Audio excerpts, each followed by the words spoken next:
Okay, so moving swiftly on, I've now stopped at Magister Militum, which is a favourite of mine, and let me show you why. So up here, I'm just going to catch... Oh, there's the boss, Richard. Richard, hi. I'm just about to show off your ruined Stalingrad type stuff. It's it's a 15mm product. It's beautiful and perfect for Flames of War.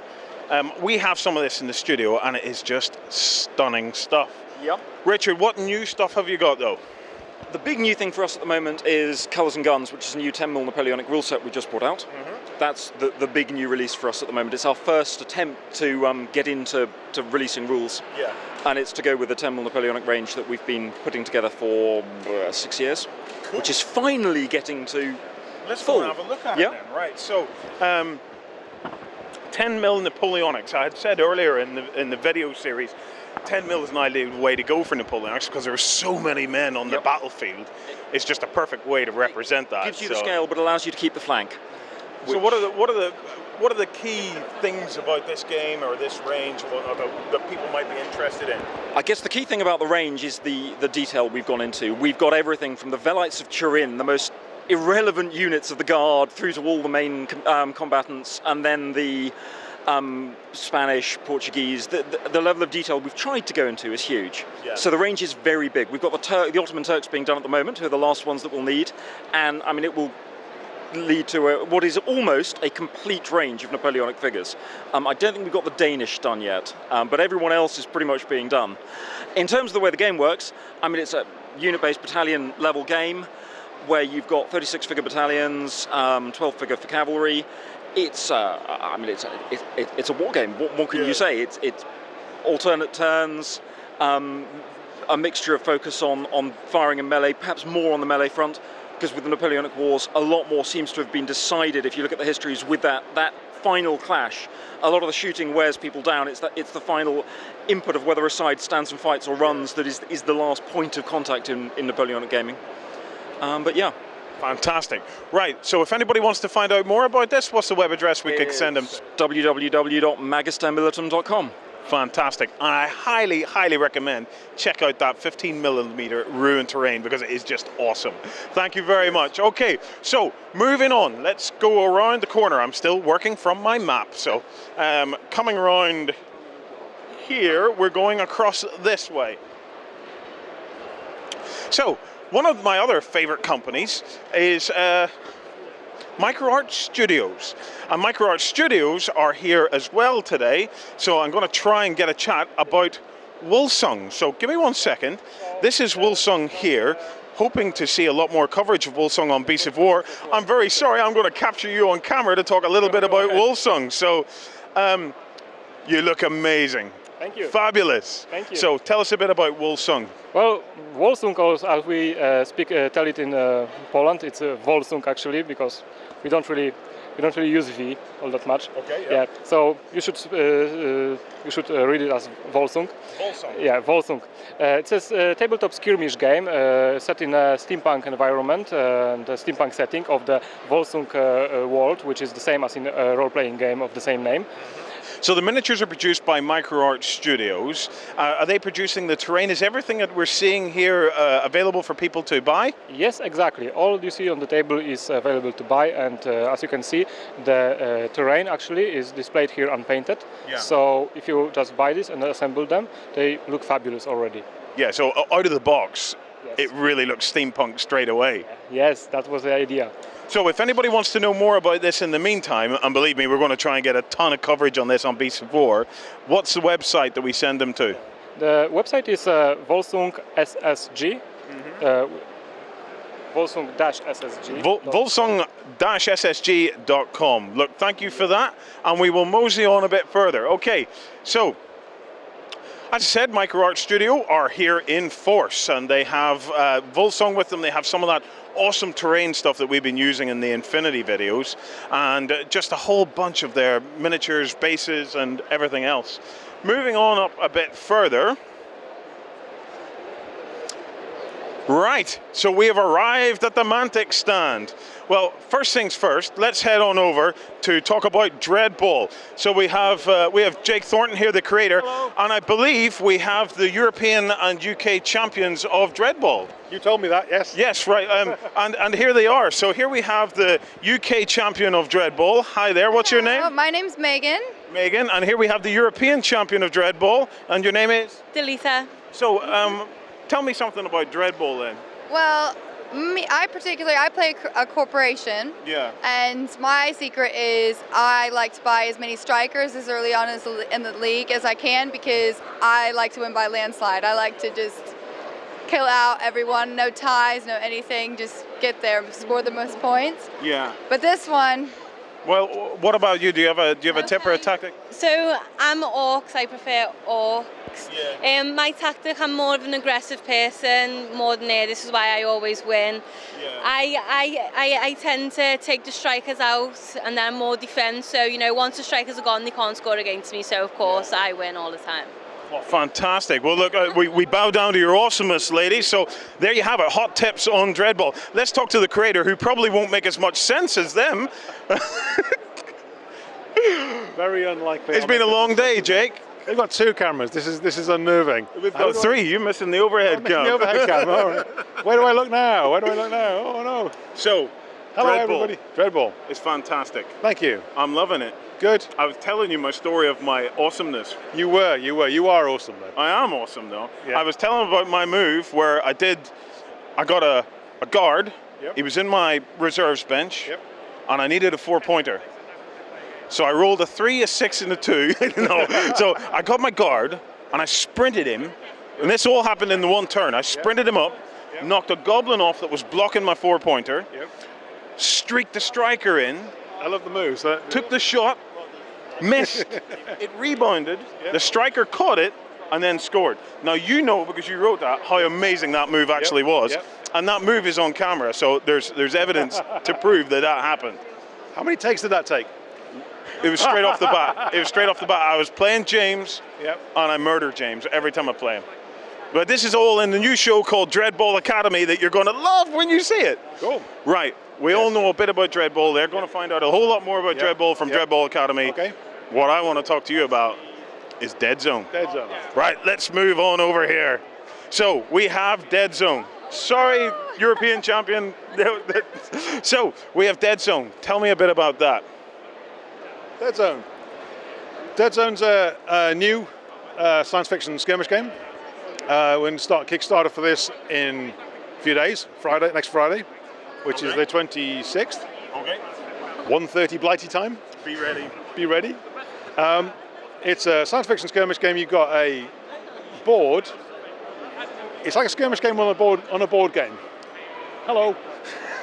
It's hard to describe because it's a hybrid of all the best bits of board gaming mechanics and all the best bits of skirmish gaming mechanics. Yeah.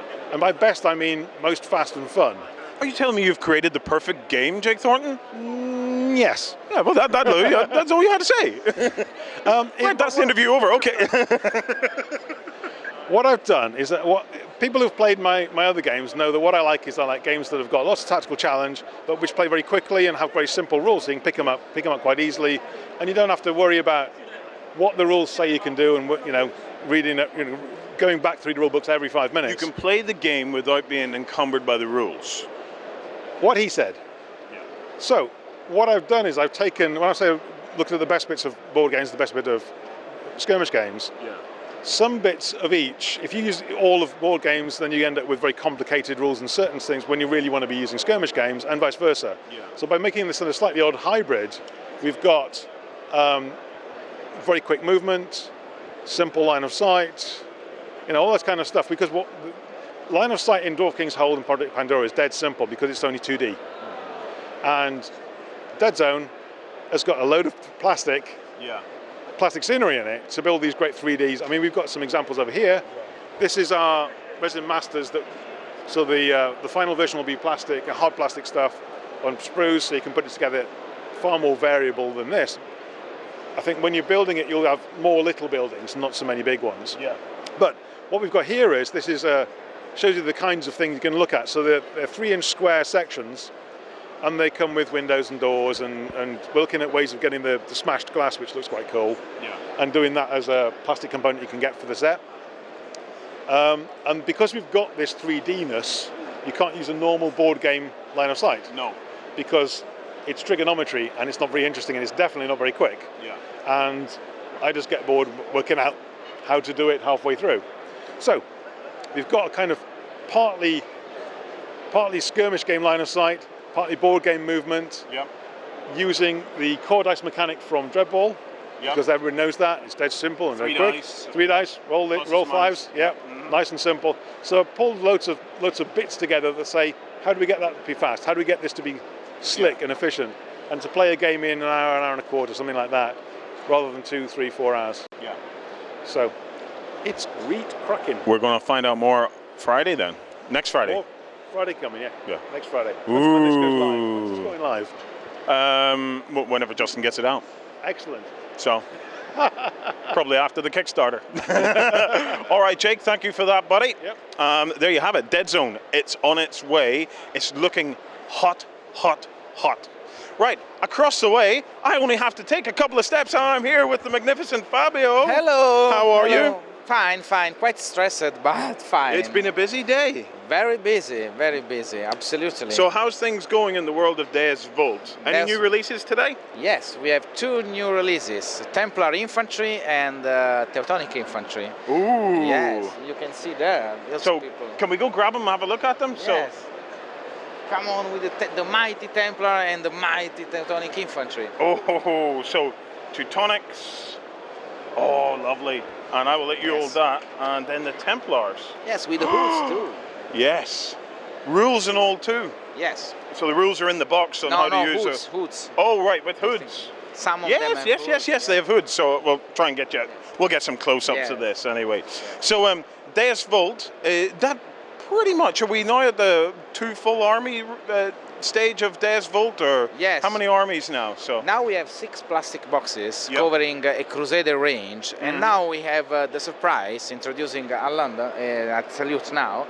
The Mongols. The Mongols. The Mongols. Oh, wow. These are the 3 ups of our next. They are stunning. Yeah. The Mongol horde.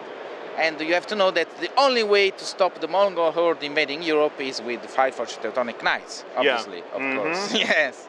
So the Mongols are going to be our next army, the next faction, let's say in this way, that we are going to approach next Christmas. And how long do you think it'll be before the Mongols are ready? Probably for Christmas. For Christmas, yeah? Yes, for next Christmas.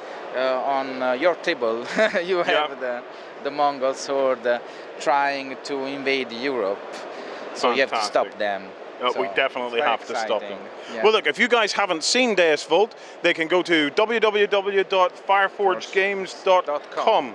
So go and check that out, guys, because it's stunning and the rulebook is absolutely gorgeous. And with Alessio Cavatore involved, you know it's going to be a tight game. Thank you, Fabio. Thank you, fellas. We will mosey on to the next step. Right, so let's come around the corner here. We have the gents from Black Library. How are you getting on, fellas? Good. You having a good day? Yes, we are having a very good day, thank you. Are your hands sore from signing autographs yet? Yeah, my poor, look at that. It's like it's made out of plastic now. I can't feel it. So any new books out today, or what's new on the whole stand? Mark of Calth was out today. There were some copies of that. I think they've all gone. They've all gone now. Yeah, they've all been sold. And Baneblade's out as well, but that came out came out about 10 days ago now, I think. So it's kind of new. It's new enough. Anyway, thanks, guys. Hope you don't get too exhausted. Go get some coffee in you and get ready to sign more autographs. See you later, fellas. So that's the Black Library stuff. It's stunning. The Black Library novels are just like the best out there. They really are. So moseying a bit further on up, I would like to stop at Smart Max for 2 minutes. Hello, mate. Hello. So how's things going in the world of Smog? Well, quite well, quite well. Any new releases with you today? Yes, releases and pre-releases. We brought some models that are not yet released, so... Can we have a look at them? Do you want to describe them? Yeah, so for Smog we have a new phone, a Chukorka, which is a kind of teleporter. It is what I don't know if you know a clin d'œil. It's a clin d'œil to Diablo from the X-Men. And we have also a very Lovecraftian character. Creepy, a baby with tentacles, man. A baby with tentacles. These new characters are going to enter the Smog. So, Smog, do you want to describe the Smog world in a couple of sentences, just to give people an idea of what Smog's all about? Smog is the essence of steampunk, I would say. This is a very dark world, and a place where you can meet extraterrestrials and creatures from the deep, and mechanical creatures and crazy scientists. And this is it. So yeah, we are in 1888 in London. So fantastic. The other thing that I can say is the Smog miniatures are without doubt the most beautiful miniatures on the market. So if you haven't seen them, head on over to the smartmaxstore.com, I believe. Thank you. Have a good salute. Okay, so moving on, we're going to nip around the corner here because I would very much like to talk to the guys from Eden. Hello. So, we are hearing fantastic things about Eden. Apparently you have a new rule book out now. The game mechanics, I'm told, are some of the best out there, and that there's a whole pile of fluff background now in the rule book. Do you want to give people an idea of what Eden's about? Yeah, of course. So Eden, it's a skirmish game set up in a post-apocalyptic universe. We've got so far 8 factions and about 160 models to choose from to build up your war band of 3 to 6 fighters. It's a skirmish game, so it's a very compact format with 2 players, now 4 players in the new set of rules. So a 4-player game now, yeah? Yeah, we in this rule book here, we had on this possibility to play with 3 or 4 players. One game of Eden lasts 1 hour, so you can play with your friends and then try to get your revenge. Perfect. Well, I've had personal recommendations that I have to get into this game, so I will be talking to you after Salute about getting this game on the Beasts of War. Until then, head on over to eden-the-game.com to find out more about Eden. You have a great Salute, and we'll be in touch very shortly. Okay, so let's mosey on a little bit further. I want to head down here because there's a couple of little smaller suppliers that I'd like to stop and say hello to. First up, we have the game Titan, which is pretty cool. And I'm doing this for Ben, really, because Ben adores dwarves, and there's probably dwarves that are no better than these ones. Hello, mate. How are you doing? I'm okay, thanks. You? So do you want to tell us a little bit about Titan Wargames, what you're working on, what's new? Well, these are new. Royal Guard commands. It's been a bit of a slow year for me, so these are my sort of latest ones. It's a little project that I'm sort of doing in between my day job, and I'm hoping to expand it into a small game soon. So yeah, we'll watch this space. Fantastic. We'll have to send Ben over. Ben's addicted to dwarves, so he'll probably come over here and probably ask you for your hand in marriage, if I know that, Ben. Here we have something very cool that's worth pointing out. These guys are doing bunkers 28mm, perfect for dust. For dust, 40k, infinity, anything with 28mm miniatures, basically. Go on, show us the cool thing that they have in them. Magnets. Magnets. These are state-of-the-art bunkers with the roofs clip-on, hollowed out, so they've got nice headroom for miniatures, separate doors. And the same thing with these ones are specifically for dust. They fit on the 9x9 centimetre grids. So if somebody wants to find these online, what website does he go to? It's firedragongames.co.uk. Firedragongames.co.uk, and if you're interested in Titan, you'll find it at titanwargames.com. I believe that's correct. Okay, so moseying on just a little bit further, and we come to... Let me just make sure I'm on my map correctly. Blight Wheel, that's where I'm going. I almost got lost and I walked past. Hello. Hello. So Blight Wheel. That's him. You have some stunning stuff, okay? We are in love with this piece here. What's it called? It's called Mantis Tank. It's a huge machine possessed by a spirit débridé. Machine spirit? No machine spirit. A spirit in the machine. Oh, spirits in the machine. Who corrupts the machine and a kind of virus. A kind of virus. Okay, a nanovirus who disturb a whole and transform the machine. Yeah. Wow. Now, at the moment, you have some of the most spectacular collector's pieces I have ever seen. I love this mechanical cult type thing that you've got on here. It's stunning. Where next? Is there? Where are you taking the range next, or what's your hopes for the range? We will develop entirely all the range with more vehicle. We work for half track at this time. This is this guy who was killed him. We try to develop other troopers for this range. We have old troopers, but not so good. Yeah. So we must change a little for more compatibility with this other range. Yeah. For have a complete compatibility with all of our range. So if anybody wants to find out more about this, what website do we send them to? What's the web address? Okay, www.brightwellminiatures.com. Fantastic. And I've got to get me one of these. I've got to get me one of these. They're amazing. Okay, guys, thank you. So let's mosey on a bit further. I can't believe I almost forgot them because it's the coolest mech thing I've ever seen. Right, so I'm really losing my way on this map. So we are coming down, and now I want to go this way. So over here we have the mighty chaps from Warmill. So I'm just going to barge on in here. Warmill! Well, guys, how are we getting on? What have we got new today? And look, come on, let's just show them the shinies, gentlemen. Show them the shinies. I think the shiniest thing is the new elevated Elmore set, the sky level set. You see, this isn't even a complete set. Want?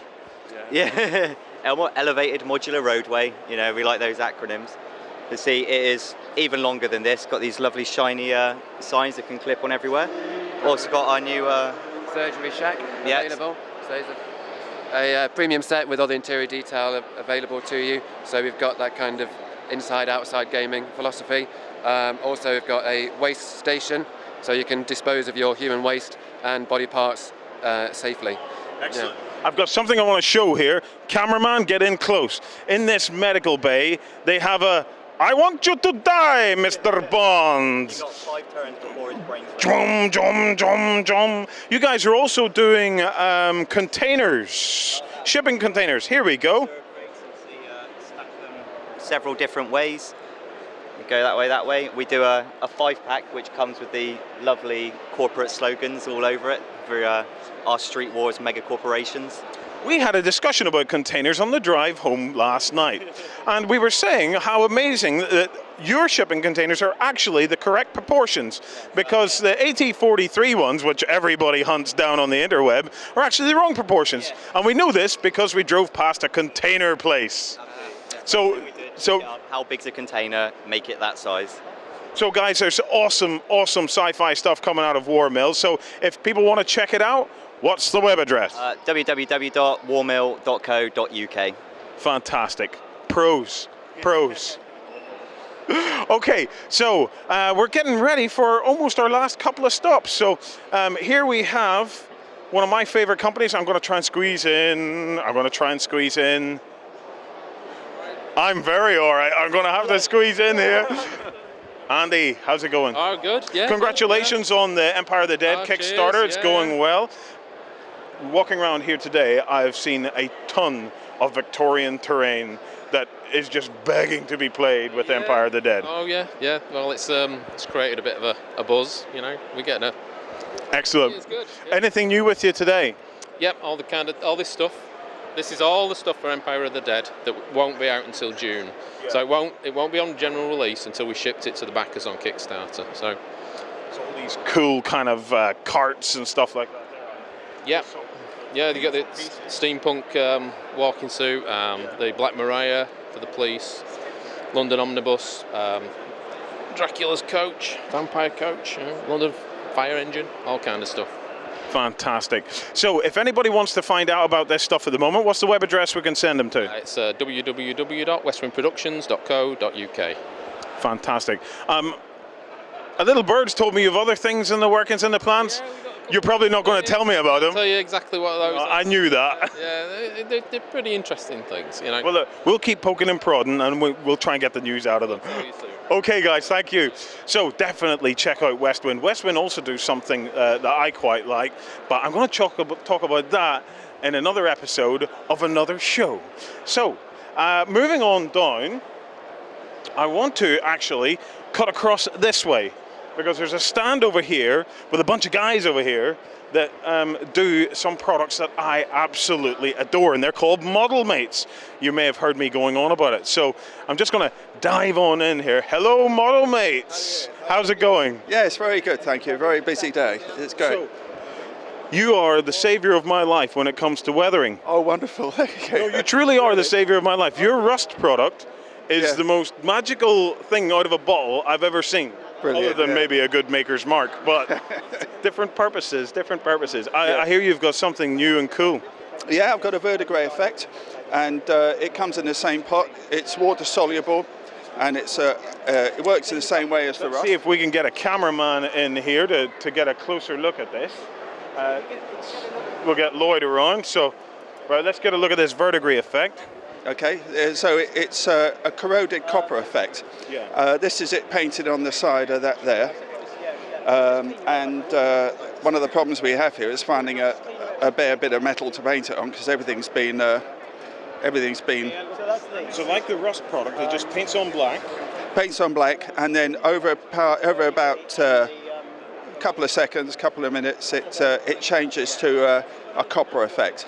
And so this is it sprayed on there. It's made from the same dyes as the Rust effect, and so when it's mixed with the Rust effect, strangely enough, it turns a slightly green colour, and so you get a slightly green verdigris effect. There it is developing on that there now. That is stunning. Yeah, it's really good. And that's the first one of a range of products we're bringing out. We've got a whole range of opaque colours that'll be coming out in the next month or so. With mud colours, mould colours and moss colours, and so that's it there.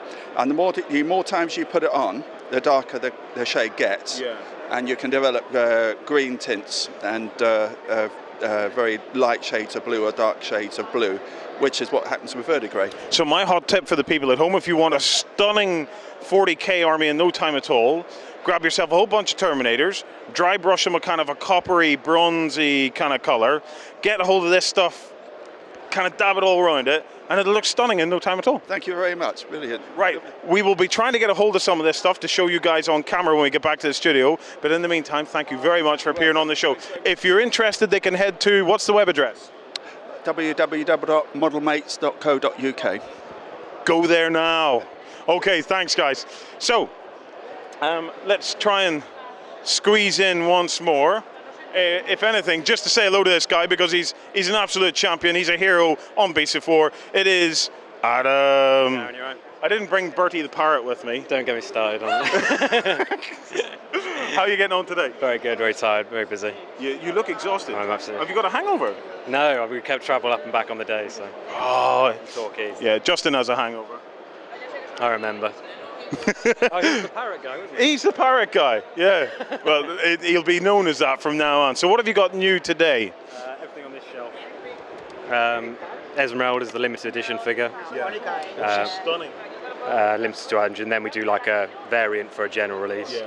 Town Watch for Tombstone, Cowgirls 2, Sheriff Parker, and all the... Right, so which game are the top ones for? Any game you want.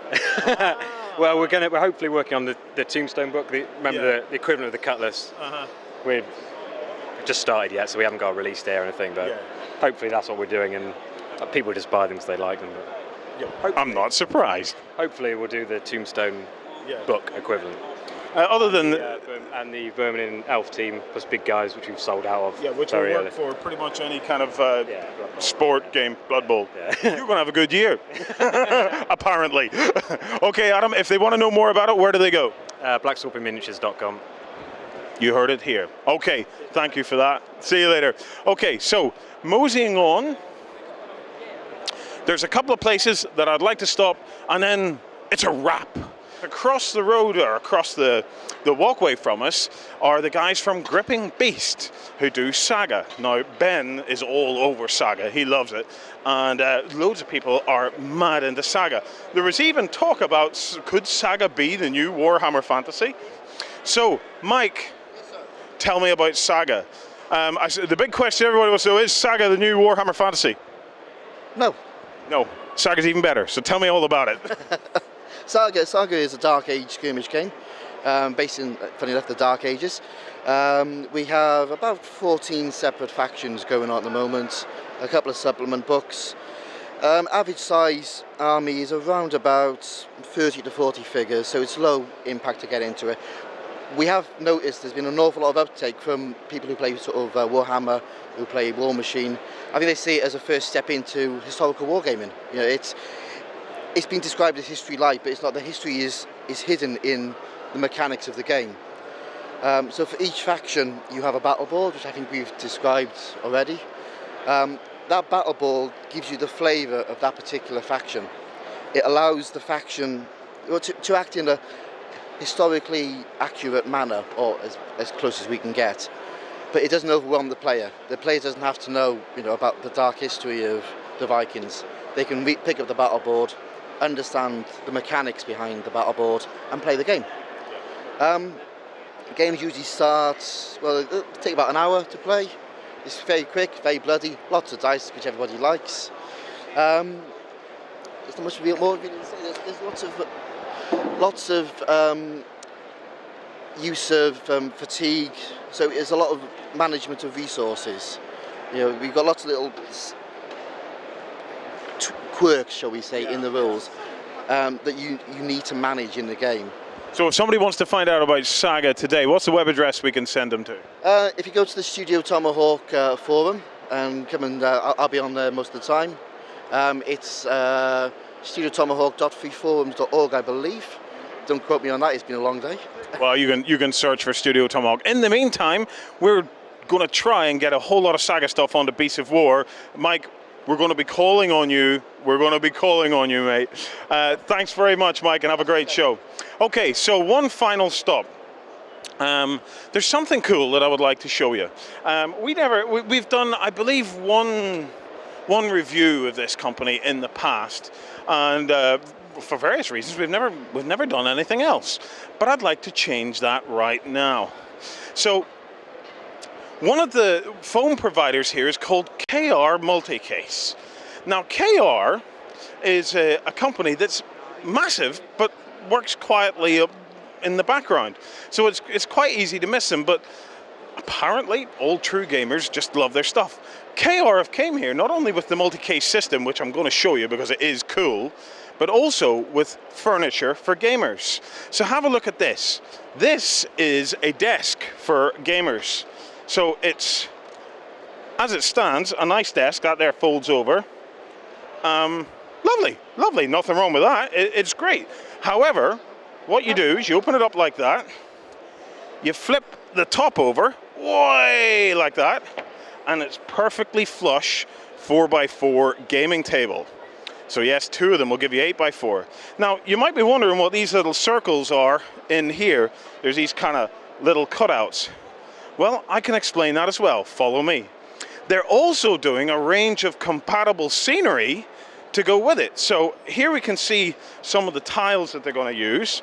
So they have these rocks, they have these tiles, and if you look under the tiles also have this little circular bit, and they have these wee plugs that go in place to keep it all together, so as that whenever it goes down, it stays down.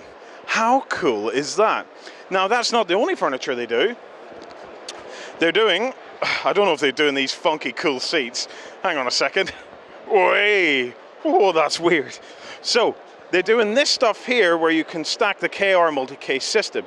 So, let me tell you something about KR. KR's foam is quite a soft foam.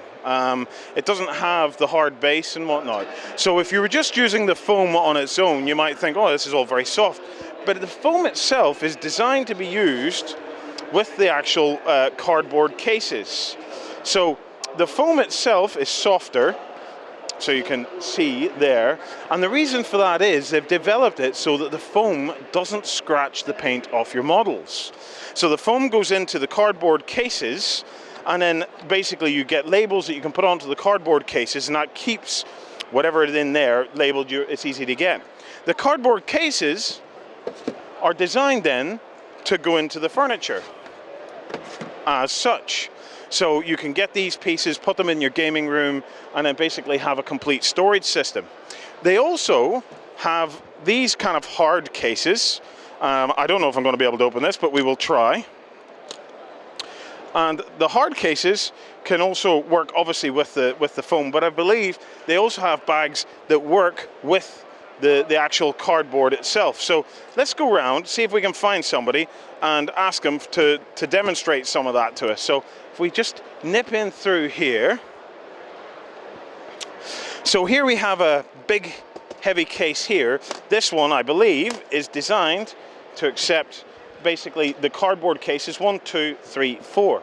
So if you have everything in the cardboard cases, you have it all labeled up, you're just picking and choosing the stuff you want to go along with. So once you get your head around the fact that the foam is designed to go with the cardboard, well then that's half the battle. They have some awesome cases too for you to see. So if you have a look down here, there is a case for a Tau Manta. Let's see. There we go. You can see it in all its glory. How cool is that? So there's a little bit of awesomeness for you. And they also have an interesting piece of web software that they've been working on. And it is demoed around here. So if you come around here, you can get a view of that. Now we'll probably have a look at this more closely on Beasts of War because I'm dead interested in it.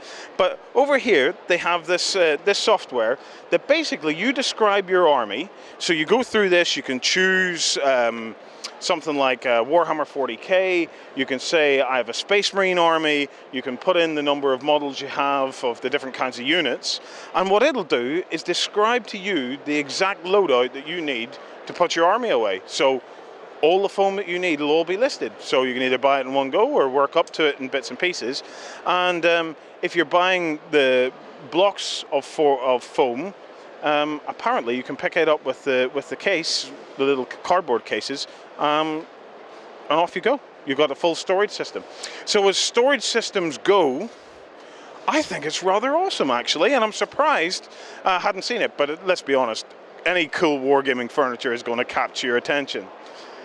So folks, I believe that is that. We've covered a lot of Salute. We might be able to come back and do a couple other items on some other bits and pieces that we may have missed. But there you have it. That is about an ultimate a tour as we could possibly give of Salute 2013. Hope you enjoyed it. We've certainly enjoyed making it. And thanks for watching.